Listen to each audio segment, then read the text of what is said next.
ಓಂ ಅರಹಂ ನಮಃ. ಶ್ರೀ ವೃಷಭನಾಥಾಯ ನಮಃ.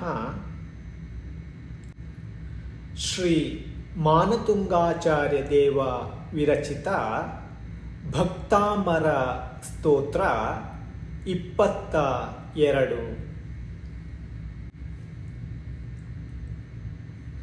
ಸ್ತ್ರೀಣಾಂ ಶತಾನಿ ಶತಶೋ ಜನಯಂತಿ ಪುತ್ರಾನ್ ನಾನ್ಯಾಸುತಂ ತ್ವದುಪಮಂ ಜನನೀ ಪ್ರಸೂತಾ ಸಾರ್ವಾಧೀಷು ದಧತಿ ಭಾನಿ ಸಹಸ್ರರಶ್ಮಿಂ ಪ್ರಾಚೀವ ದಿಗ್ಜನಯತಿ ಸ್ಫುರದಂ ಶುಜಾಲಂ.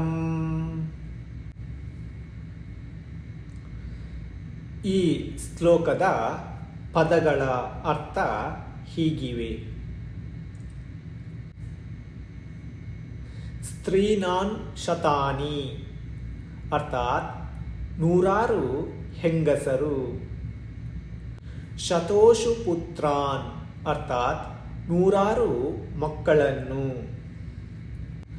ಜನಯಂತಿ ಅರ್ಥಾತ್ ಹಡೆಯುತ್ತಾರೆ, ಅನ್ಯ ಜನಾನಿ ಅರ್ಥಾತ್ ಬೇರೆಯ ಯಾವಳೊಬ್ಬಳು ತಾಯಿಯು, ತ್ವದುಪಮಂ ಅರ್ಥಾತ್ ನಿಮಗೆ ಸಮಾನರಾಗಿರುವ,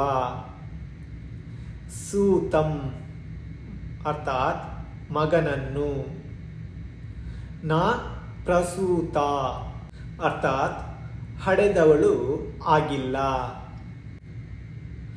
ಸರ್ವಾದೀಷು ಅರ್ಥಾತ್ ಎಲ್ಲ ದಿಕ್ಕುಗಳು, ಭಾನಿ ಅರ್ಥಾತ್ ನಕ್ಷತ್ರಗಳನ್ನು, ದಧಾತಿ ಅರ್ಥಾತ್ ಧರಿಸುತ್ತಿವೆ, ಪ್ರಾಚೇ ದಿಗೆವ ಅರ್ಥಾತ್ ಪೂರ್ವ ದಿಕ್ಕು ಮಾತ್ರ,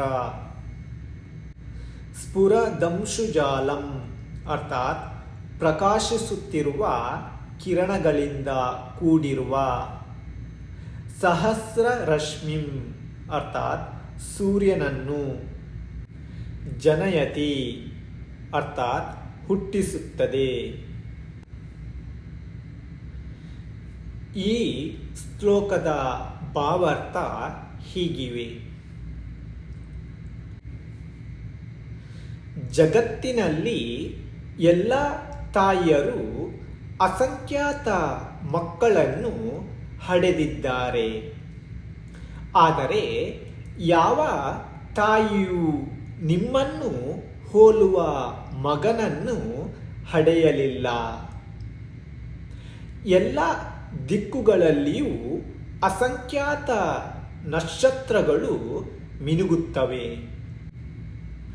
ಆದರೆ ಜಾಜ್ವಲ್ಯಮಾನನಾದ ಸೂರ್ಯನು ಪೂರ್ವ ದಿಕ್ಕೊಂದರಲ್ಲಿ ಮಾತ್ರ ಉದಯಿಸುತ್ತಾನೆ.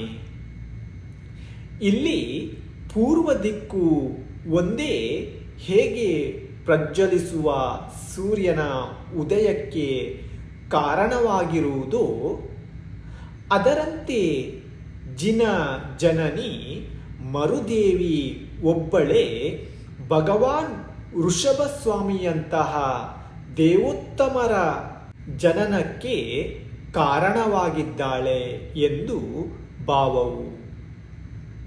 ಮರುದೇವಿಗೆ ವೃಷಭಸ್ವಾಮಿ ಪುತ್ರರಾದ ಪ್ರಸಂಗವನ್ನು ಪರ ಸಮಯಗಳಲ್ಲಿ ಸಹ ಪ್ರಸ್ತಾಪಿಸಿದ್ದಾರೆ.